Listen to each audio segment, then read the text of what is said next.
What did you call me? Abdul, Ahmed. Sounds to me like you want to leave your mom in this place all by herself. If you left me here all alone.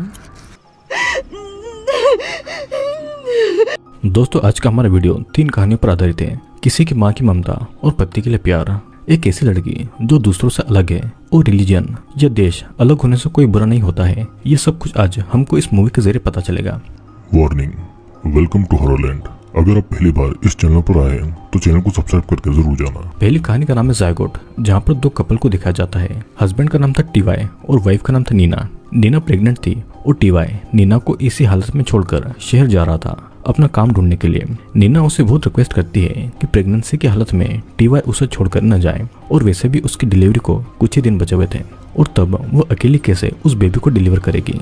लेकिन TY उसे एक herbal medicine देता है जिसको लेने से उसका baby उसके आने तक डिलीवर नहीं होगा और डिलीवरी डेट आगे बढ़ती जाएगी। जिसके बाद में टीवाई काम के लिए घर से निकल जाता है। अब बहुत दिनों तक नीना टीवाई का वेट करती है और वो मेडिसिन भी लगातार ले रही थी ताकि टीवाई के आने तक उसकी डिलीवरी रुकी रहे। और ऐसे ही हम देखते हैं कि 13 साल बीत जाते हैं टीवाई का इंतजार करते करते, और उस मेडिसिन को लेते लेते नीना की डिलीवरी कभी भी नहीं हुई थी, और उसका पेट का वो बेबी 13 साल का एक टीनेजर बेबी बन गया था जिसे नीना बात भी क्या करती थी। और पेट का इतना बड़ा होने की वजह से नीना ठीक से चल भी नहीं पाती थी और वो जमीन पर घसीटते हुए यहाँ वहाँ चला करती थी।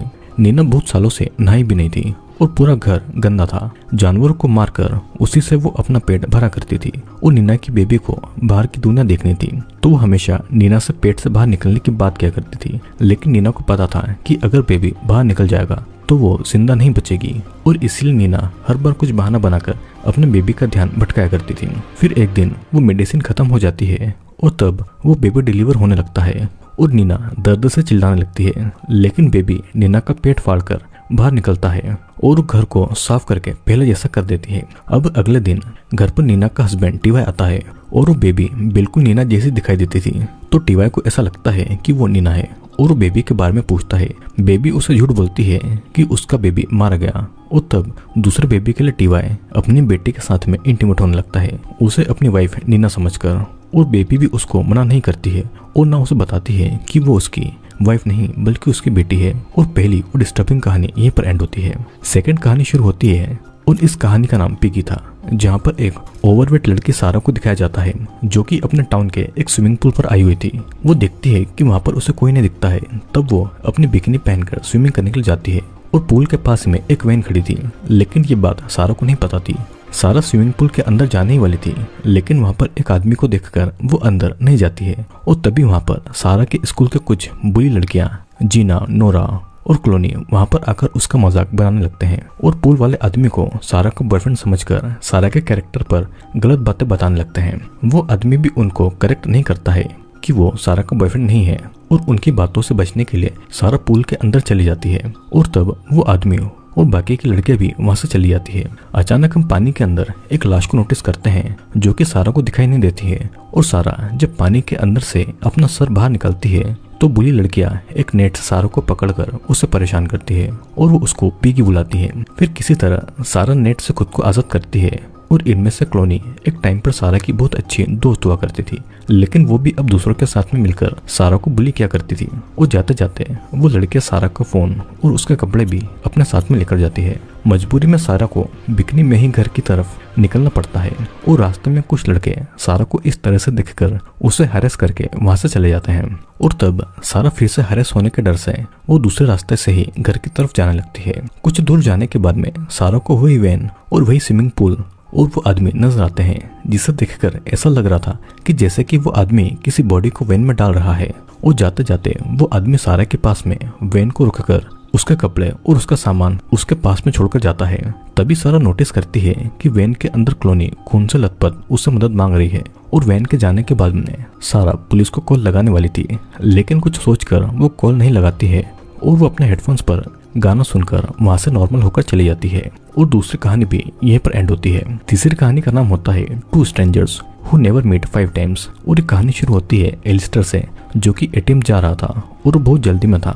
लेकिन एटीएम पर उस टाइम समीर नाम का एक मुस्लिम आदमी था। समीर को देर होता देखकर एलिस्टर को बहुत गुस्सा आता है और समीर पर बहुत रेसिस्ट कमेंट करने लगता है, और वो उसके देश और उसके रिलीजन को लेकर एलिस्टर उसे बहुत बुरी बातें कहने लगता है, लेकिन समीर उसकी बातों पर ध्यान नहीं देता है और वहां से चला जाता है। यहाँ पर एलिस्टर और समीर दूसरी बार अपनी लाइफ में एक दूसरे से मिले थे और तीसरे टाइम जब वे दोनों मिलते हैं तो एलिस्टर समीर की कंपनी में ही जॉब के लिए इंटरव्यू देने गया था, लेकिन एलिस्टर को ये बात पता नहीं थी। एलिस्टर का इंटरव्यू बहुत अच्छा गया था और अपनी कंपनी के बॉस से मिलने के बाद ही एलिस्टर को वो जॉब मिलने वाली थी। एलिस्टर बॉस से मिलने के लिए जाता है और वो देखता है कि बॉस और कोई नहीं बल्कि समीर है। समीर एलिस्टर को देखकर बहुत परेशान हो जाता है और उसे एलिस्टर की सारी रेसिस्ट बातें याद आती है जो कुछ उसने समीर को कही थी, लेकिन एलिस्टर को कुछ भी याद नहीं था और फिर भी समीर एलिस्टर को जॉब नहीं देता है। अब जब फोर्थ टाइम दोनों मिलते हैं तो एलिस्टर एक होमलेस मैन था जिसके पास न जॉब थी और ना ही रहने के लिए कोई जगह। एलिस्टर समीर को पहचान जाता है कि उसी ने उसे जॉब पर नहीं रखा था, लेकिन इस बार समीर को वो बातें याद नहीं थी, लेकिन फिर भी वो एटीएम जाकर कुछ पैसे एलिस्टर को दे देता है ताकि उसको कुछ मदद हो। समीर की काइंडनेस को देखकर एलिस्टर रो देता है और उसे थैंक यू कहता है। और जब वे पांचवी बार दोनों मिलते हैं, समीर एक ओल्ड एज होम में रहा करता था जिसका वॉलंटियर एलिस्टर था। समीर ओल्ड होने की वजह से कुछ बोल भी नहीं पाता था और अब एलिस्टर समीर को भरोसा दिलाता है कि वो उसका पूरा ख्याल रखेगा। एलिस्टर को ठीक से याद नहीं आ रहा था कि वो दोनों पहले कहाँ मिले थे, लेकिन समीर की स्माइल से हम जान पाते हैं कि वो पहले कहाँ और कैसे मिले थे। और फिर कहानी उनकी पहली मुलाकात पर आती है जहाँ पर समीर और एलिस्टर बच्चे थे और वो पार्क में खेल रहे थे। कुछ देर खेलने के बाद में एलिस्टर की माँ एलिस्टर को वहां से ले जाती है और ये मूवी यहीं पर एंड होती है। दोस्तों, इस मूवी में हमने 3 ऐसी कहानियां देखी जिसके साथ कोई ना कोई मैसेज छुपा हुआ है। पहली कहानी, किसी पर इतना डिपेंडेंट भी मत हो जाओ कि तुमको सही या गलत का फर्क भी ना समझ आए। टीवाई को जरा भी अपनी पत्नी से प्यार नहीं था, उसको बस अपनी सेक्सुअल नीड पूरा करनी थी और उसे बेबी की रिस्पॉन्सिबिलिटी कभी लेना ही नहीं थी। नीना भी टीवाई पर इतना डिपेंडेंट थी कि उसने खुद 9 महीने बेबी को डिलीवर नहीं किया और टीवाई के भरोसे बैठी रही और एक दिन यही उसकी मौत का कारण बना। और घर वापस आने के बाद टीवाई ने अपनी हवस में एक बार फिर अपनी वाइफ को ठीक से नहीं देखा और उसका हालचाल भी नहीं पूछा और वो अपनी बेटी के साथ में इंटीमेट हो गया। दूसरी कहानी, किसी को इतना भी नीचे ना दिखाए कि क्या पता कि एक दिन तुम्हें उसी कमजोर की जरूरत पड़ जाए। सारा को हर टाइम वो लड़कियां उसके वेट को लेकर बुली किया करती थी, लेकिन जब वो मुसीबत में फंसी तब एक सारा ही थी जो कि उनकी मदद कर सकती थी। पर आज तक जो उन लोगों ने सारा को बुली किया था उसे देखकर सारा ने पुलिस को फोन नहीं लगाया और उनकी मदद नहीं की। तीसरी कहानी किस्मत पर है। एलिस्टर और समीर लाइफ में एक दूसरे से 5 बार मिलते हैं और इन 5 बार एलिस्टर और समीर ने एक दूसरे को कुछ न कुछ सीख दी, कुछ मदद भी की। पहली मुलाकात में दोनों ने एक दूसरे के बचपन को थोड़े टाइम के लिए ही सही लेकिन एंजॉय किया। दूसरी मुलाकात में एलिस्टर किसी के धर्म को लेकर अपनी सोच बदलता था और इसी की वजह से तीसरी मुलाकात में समीर की कंपनी में एलिस्टर को जॉब नहीं मिली और चौथी मुलाकात तक एलिस्टर होमलेस बन चुका था, लेकिन समीर ने उसकी मदद की जिस वजह से वो फिर से अपनी लाइफ में कुछ कर पाया। और 5वीं मुलाकात में समीर ओल्ड एज होम में था और तब एलिस्टर ही बाकी की लाइफ समीर की मदद करने वाला था और दोनों को याद था कि किस्मत उनको किन कारणों से मिला रही थी। तो आई होप दोस्तों आपको ये वीडियो जरूर पसंद आएगा। आपको वीडियो पसंद आता है तो वीडियो को लाइक और चैनल को सब्सक्राइब जरूर करना और मैं आपसे